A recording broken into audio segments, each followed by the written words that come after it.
Hi everyone, good day to you all, and welcome back to another gear considerations video. This time I'm going to be talking about rain gear, as you can tell from what I'm wearing, and it is also raining right now, though you may not be able to tell that because this camera auto adjusts and it still looks like it's bright and sunny behind me, despite the fact that it is not. It is completely cloudy. So what this video is specifically going to be about is about the type of rain gear that you would need just to kind of get from point A to point B, not necessarily the kind of rain gear you would need to like survive in a rainstorm for several days on end. Now, with that being said, this video can be used almost as a launching point into that. Everything I talk about here would apply there. You'd want to use the same gear, it's just you'd have a lot more on you. And that's not what I'm going to be talking about here, but there's a lot of resources out there if you want to use this, as I said, to just kind of get the basics and then go from there. That would work really well. So I'm going to start by talking about boots. So having a good pair of waterproof boots is extremely important. Even if you're not gearing up for the rain, I would say having a pair of boots that are waterproof just for your everyday wear is essential, just because the amount of times that you may just come across something as small as a puddle or a stream, etc., just something like that you need to quickly cross, and having waterproof boots for that is essential. In this case, these are just some Bates boots. I love Bates boots. There's a lot of good boot brands out there. You kind of just have to experiment with which ones fit your feet the best, but just find some good ones and stick with them. From there, however, even if you have waterproof boots, it can be a very good idea, I would say almost essential, to carry an extra pair of socks with you, as well as baby powder for your feet in case they get wet. So in my case, I'm actually carrying them here in my backpack. And there's some more things I want to talk about with backpack and what you should carry and kind of how you should have it set up as well, but that can come later. So in my case, this is just an assault pack. As I mentioned, this is pretty much only gear that I would carry for a day at most. Going in here, you can see I have, as I mentioned, baby powder and merino wool socks. Merino wool is great. I would recommend them over any other type of socks, especially for this sort of thing. And putting these into a Ziploc bag can be a very good idea. You should have a rain cover for your backpack, and I do have one here, but making sure that you put all your important items inside of your backpack into separate containers that are waterproof as well is a very good idea. You should also do this with your maps, or get them laminated, which offers some additional benefits as well, but some sort of waterproofing on those items is a very, very good idea. Then the next thing I would say that is very important, and I would actually say even if you have gaiters, it's a good idea to get actual full-on rain pants. In the case of what I'm wearing right now, these are just some surplus Bundeswehr rain pants. One thing to keep in mind if you go this same route, these are good. They have a lot of good features for them. Of course, there's much more fancy rain pants like Arc'teryx, I hope I'm pronouncing that correctly, and tons of others. But these are a pretty affordable solution. One thing you need to keep in mind though, you can get new ones, you can also get surplus ones. In my case, I found some really cheap, quite good condition surplus ones. However, there are some surplus ones that, while they look like they are in good condition, they have lost their waterproofing over the years.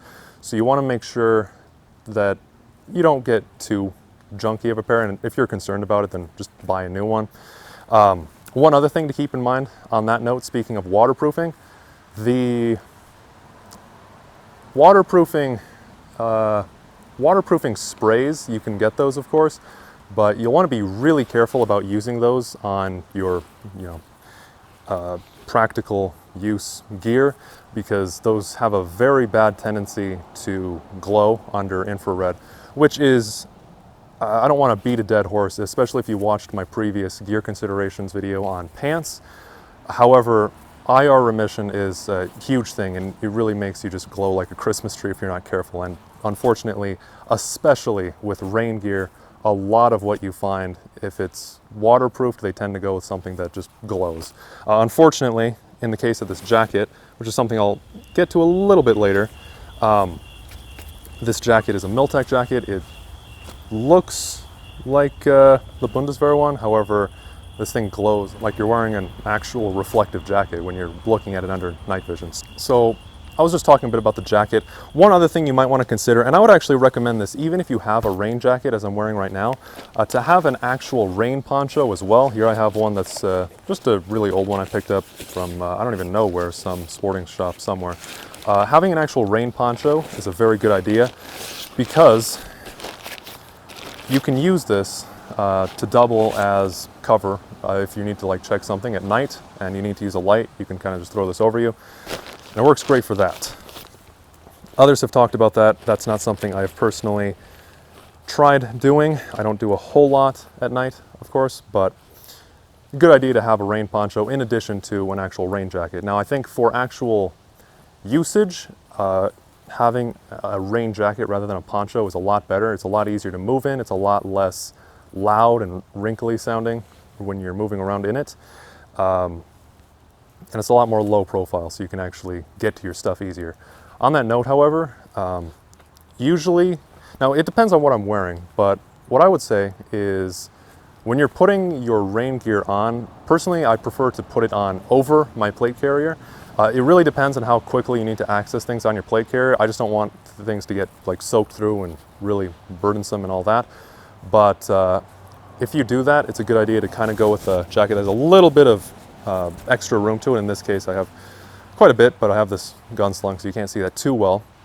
But just having that little bit extra room in a jacket, especially to have your belt under it and your plate carrier, your chest rig, it can be a good idea. Then another piece of gear that I actually forgot when I was caught in a rainstorm, and then I only realized after the fact that I actually needed these, is waterproof gloves. I didn't realize that my regular gloves, which I have here, become like a sponge when they get wet. In that intro footage I was showing, when I was out at the range, I had those gloves on, and after just a few minutes, they were so soaked, it got all clammy. And it was rather amusing in a weird way how much water was in them. If you would squeeze, all the water would come out. So getting waterproof gloves is a great idea. There's Gore-Texes out there, and in my case right now I'm just wearing some Victos. These are actually winter gloves, but they're pretty thin, which is why I like them for rain. It's a little bit hard to find just rain gloves from my experience. So these are good, as I said. The only thing I would say to watch out for when you're looking for gloves for the rain is to just make sure you don't go with anything too thick. Even these are a little bit thicker than I would prefer, but they're the best I could find without getting some extremely expensive gloves. So that covers most of what I wanted to talk about. For just a few more miscellaneous sort of things, one more thing I would say that is a very good idea to have is a Write in the Rain. This is just a very small notepad. It would be a better idea to get a bigger one, and I will at some point. But having a Write in the Rain is great in case you need to take notes on anything. But that covers it for everything I would recommend for rain gear. Let me know if you have any other questions in the comments below, or if you have other recommendations for other rain gear that I maybe forgot or just didn't think about, then please do add those in the comments below. Always looking to learn more as well, not saying I'm a know-it-all. But just had a few recommendations here. Hopefully this has been helpful. The biggest things I would say is just make sure to have waterproof boots, rain pants. As I said, definitely better than gaiters because you can still get wet in a really bad rainstorm if you just have gaiters above those. And then having either a poncho or a jacket. I would prefer a jacket, but it's not like this most important thing. And then just making sure that everything you have can fit in, because all this rain gear doesn't do you that good if you can't transport it. In my case, all this stuff can fit in, even in this smaller backpack I have right now, just a day pack. And then a backpack rain cover, and just kind of making sure that your optics are good as well. Thank you all for watching, especially if you got this far. Take care, and I will see you in the next one. See you then.